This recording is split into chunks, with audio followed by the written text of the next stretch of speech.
I thought that being away from home would help. I assumed that I'd be distracted, isolated from every thought until the moment I'd walk back through the door. And then, I thought only then it would all come flooding back. I'd be reminded by every little artifact, the fabric and carpet and tile, the counter and the wooden chairs and the blankets draped over the love seat. I figured that I had until then to be free of the daunting recognition of your absence. But it wasn't that. I didn't need physical things to remind me you're not here. I felt you within each waking hour. I thought of you in passing moments, in the seconds between moments, and in the moments in which my conscious thought was taken over by longings of what I wished were real or still possible. My senses ached to recall and relive each bright memory. My mind raced through isolated instances, the nighttime car rides and the glow of the dashboard on your face, the echo of your laughter ricocheting down the hall, or the strength and warmth in the grasp of your hand. Your humor, your smile, your voice. I thought of how you lifted me up in countless ways. I thought of our jokes, our conversations, and our shared dreams and ambitions. And I waited for a feeling of warmth to remind me of the sun and the joys of life and the beauty of my futile existence, but it never came. Instead, I felt drained. Still some nights I lie awake staring into the blackness. Before I fall asleep, I squeeze my eyelids tight and rack my mind, trying to recall your face.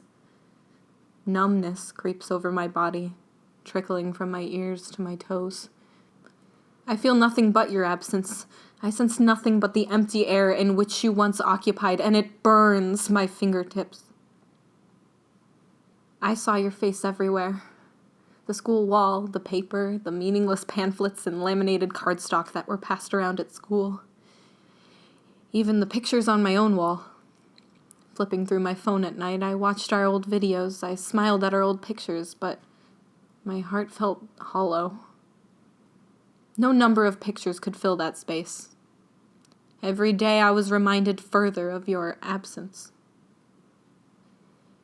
We have this perception of opposites, that one thing is good and another evil. The cold and the warmth, black and white, weak and strong, or life and death. But what if each counterpart didn't necessarily oppose the other? What if these concepts that we've created are not the flipped back of the coin or the beginning of the path miles from the end? What if they're components, not opponents?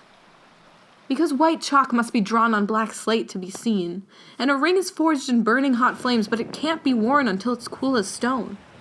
To reach the eye of the storm, one must endure that very storm, just as living through the dark gives hope for the light. Converses work together and thrive off each other. They don't cancel each other out. They're partners.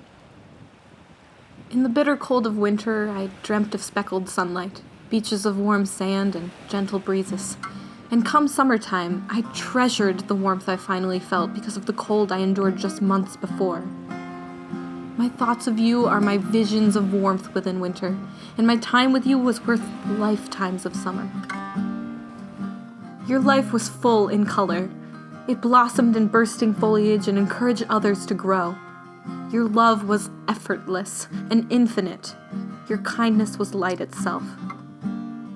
Life guarantees death, just as winter guarantees spring, but death is not the end. Your life defied termination to the greatest degree because you are everywhere. Your smile shines in the sun. Your face glistens through the dashboard light. Your voice sings in the music I hear, and your love blossoms through the life of every person you knew. Your absence is a continuation of your life. Because death is not the end of life, and yours wasn't the end of you. Absence and presence are partners. And through your infinite love, you will live forever.